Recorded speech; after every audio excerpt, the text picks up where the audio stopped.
বিসমিল্লাহির রহমানির রহিম। যারা আমার সঙ্গে আছেন সবাইকে আসসালামু আলাইকুম। আজকে সিলেটে ঘোরাঘুরির দ্বিতীয় পর্ব দেখাবো। আর আজকে আমরা যাচ্ছি রাতারগুল। তো এখানে যাওয়ার সময় এই যে আমার ভাগ্নে আমাদের সিএনজিতে আছে, আরও আমাদের সব কিছু দেখিয়ে দিচ্ছে কোথায় কি। আর চা বাগানের পাশ দিয়ে যাচ্ছিলাম, তো এটা দেখতে আসলে খুবই মনোরম দৃশ্য।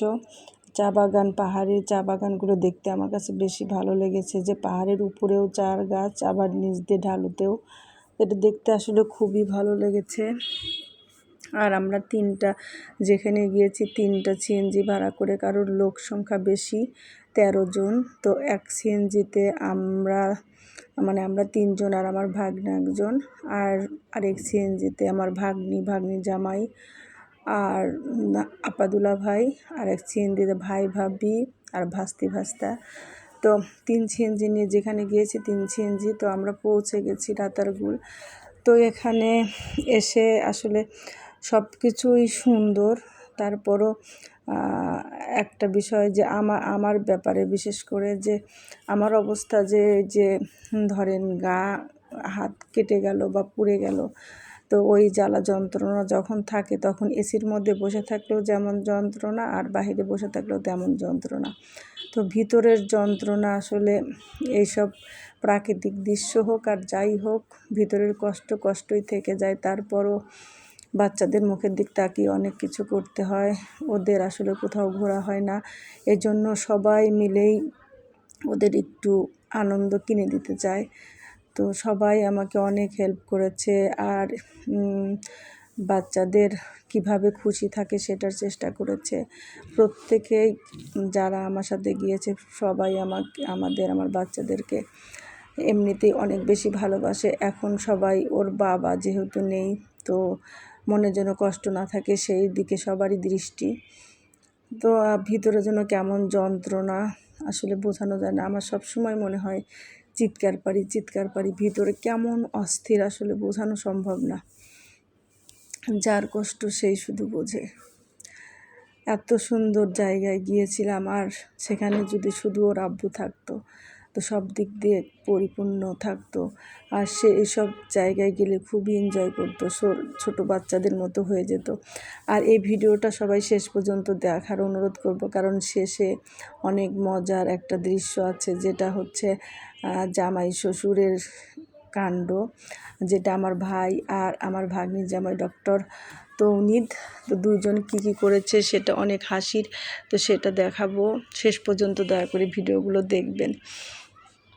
তো অনেক জায়গায় ঘুরেছি আসলে। এখন আমার আর কোথাও যাওয়ার ইচ্ছে হয় না, বা গেলেও শান্তি পাই না, তারপরও যেতে হয় বাচ্চাদের একটু রিল্যাক্সের জন্যে।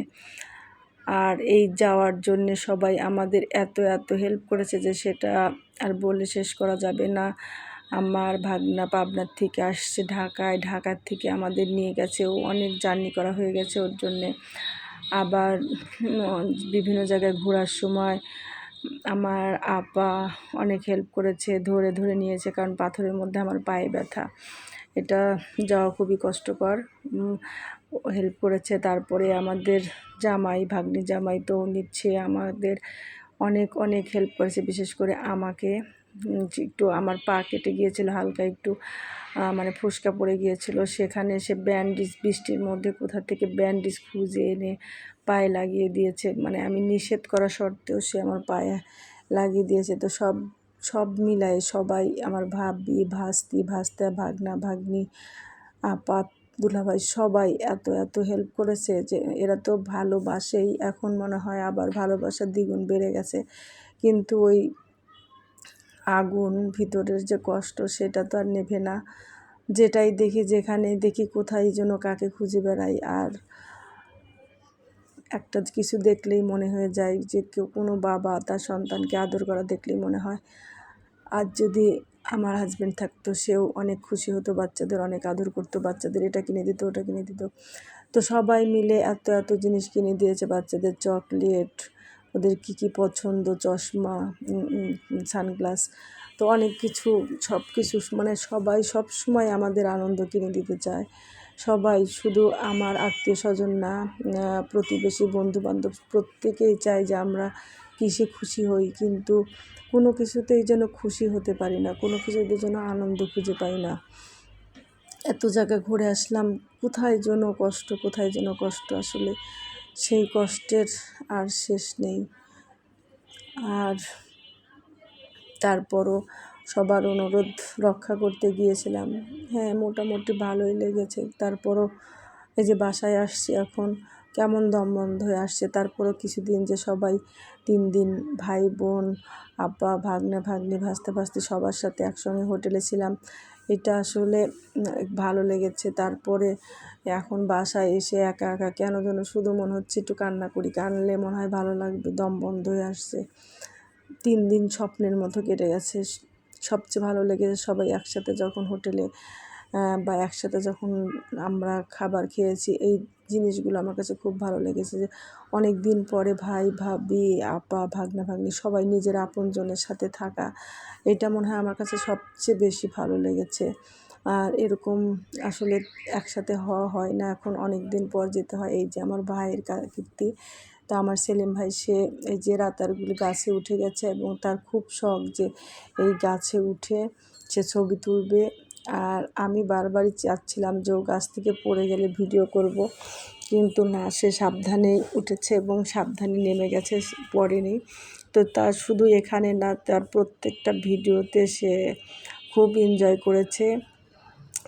মানে সাদা পাথর, তারপরে এই যে সিলেটে গিয়ে, সিলেট তো বটেই, ওই যে মায়াবী পাহাড়, প্রত্যেক জায়গায় তাকে মনে হয় বেঁধে রাখা যায় না, সবার আগে আগে সে। আর মানে আমরা যারা গিয়েছি সবচাইতে বেশি এনজয় করেছে মনে হয় সে। আর আমরা 7 ভাই বোন প্রত্যেকেই কিন্তু একটু ছেলে মানুষই আছে, সবাই খুব আনন্দ ফুর্তি করতে পছন্দ করে। শুধু আমার ভিতরের আনন্দটাই মরে গেছে। আসলে সবার কপালে তো আর সব সয় না। তো এই যে জামাই সাহেব, তো ডক্টর টো নিচ্ছে, আবার এখন গাছে উঠবেন, কারণ মামা শ্বশুর উঠেছে, আর জামাই না উঠলে কেমন হয়, প্রতিযোগিতা দিয়েই 2 জন উঠবে। আর উঠার পরে কি করেছে সেটা দেখাবো। এই যে পাশে একটা গাছে আবার সাপ ছিল, যার কারণে বাচ্চারাও সবাই ভয় পাচ্ছিল। ছোট্ট একটা সাপ, তো এই সাপ যদিও কামড় দিবে না, তারপর একটা ভয়। আর এই যে জামাই বাবা যে উঠেছে তো গাছে, এবার আর নামতে পারছে না।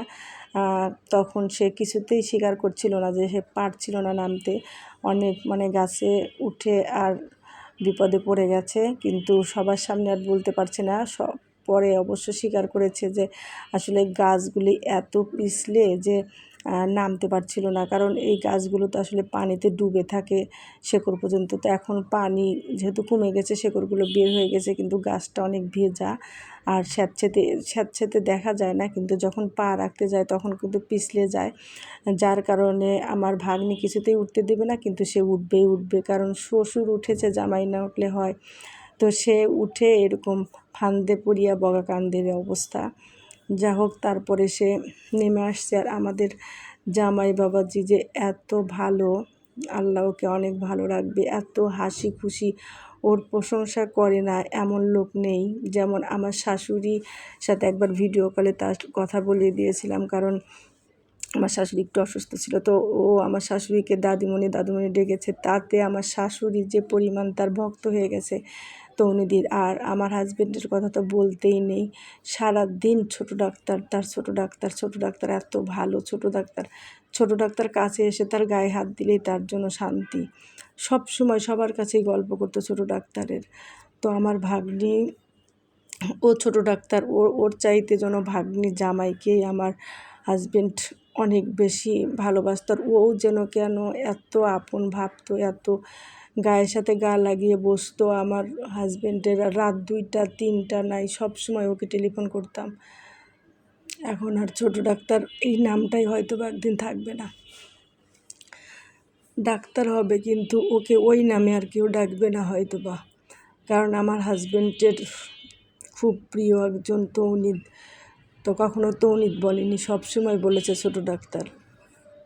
আল্লাহ ওকে অনেক ভালো রাখুক। আর এখানে আমার দেখলেন আমার দুলা ভাই, সে অবশ্য চুপচাপই বসেছিল, তো আমার ভাইয়েরই পাগলামো করেছে সব বিষয়ে সব জায়গাতে, এমনকি সাদা পাহাড় এবং বর্ডারের পাশে গিয়েছে, বারবার নিষেধ করা সত্ত্বেও সে যাবেই যাবে। তো সব কিছুতেই মনে হয় ও যে ঘুরতে এসেছে ও আসলে সার্থক, কারণ পরিপূর্ণভাবে সে এনজয় করেছে। আর আমাদের এখন ঘোরাঘুরি শেষে আবার ফিরে যাচ্ছি। তবে সিলেটে কোথায় কি করেছি অনেকটাই ভিডিও করা হয়েছে, তো একদিনে তার দেওয়া সম্ভব না। আস্তে আস্তে ভিডিওগুলো প্রতিদিনই ছোট্ট ছোট্ট একটা করে ভিডিও দিব, আর আপনারা আমার পাশে থাকবেন আশা করছি। আর যারা এখনও আমার এই ইউটিউব চ্যানেলটি সাবস্ক্রাইব করেননি, প্লিজ একটু সাবস্ক্রাইব করবেন, আর যদি পছন্দ হয় লাইক দিবেন, কমেন্ট করবেন, তাহলে আমি অনেক খুশি হয়ে যাই। আর আপনারাও ভালো থাকবেন সেই দোয়া তো সবসময় করি। আর এই যে আসার সময় সবাই আবার একটু পানি হাতাচ্ছিল, তবে এই জিনিসটা বলা হয়নি। সবাই রাতার খুব পছন্দ করে, কিন্তু আমার কাছে খুব একটা পচা গন্ধ লেগেছে, কারণ এই যে গাছের শেকড়গুলো সবসময় পানিতে থাকে, যার কারণে কেন যেন একটা পচা পচা গন্ধ। তো এই জন্যে দেখতে সুন্দর, তবে একটা গন্ধ আছে, কেমন যেন একটা গন্ধ, আর ভিতরে ঢুকে গেলে কেমন যেন একটু অন্ধকার গন্ধ লাগে, অন্ধকারটা যেন কেমন একটু ভয়ঙ্কর ভয়ঙ্কর লাগে। আর পাশাপাশি অনেকগুলো নৌকা যাচ্ছিল, তো একটা নৌকা এসে আরেকটা নৌকার সঙ্গে ধাক্কা দেয়, এটা খুবই ভয় করে, কারণ আমার মেয়েরা আবার সাঁতার জানে না, তো আমার আবার ভয় মেয়েদের নিয়ে। আর নৌকা পথে এই জন্য আমি উঠি না কখনো, কারণ মেয়েরা যেহেতু সাঁতার জানে না, যার যার ভয় তার তার কাছে। তো আমি সবসময় একটু সাবধানে থাকার চেষ্টা করেছি, যেহেতু মেয়েরা সাথে আছে, আমি তো সাঁতার জানি। আর আমি তো আসলে নিজের জীবন নিয়ে কখনো চিন্তাই করার টাইম পাই না। এক সময় ছিল স্বামী নিয়ে চিন্তার, এখন বাচ্চাদের নিয়ে চিন্তা। তো যারা আমার সফর সঙ্গী সবাই আমাকে এত বেশি কি বলবো সাহায্য করেছে, এত বেশি তা সহযোগিতা করেছে, তাদেরকে অসংখ্য অসংখ্য ধন্যবাদ আরেকবার। আর শরীফকে সবচেয়ে বেশি, কারণ শরীফ অনেক কষ্ট করেছে। সবাই ভালো থাকবেন, আল্লাহ হাফেজ।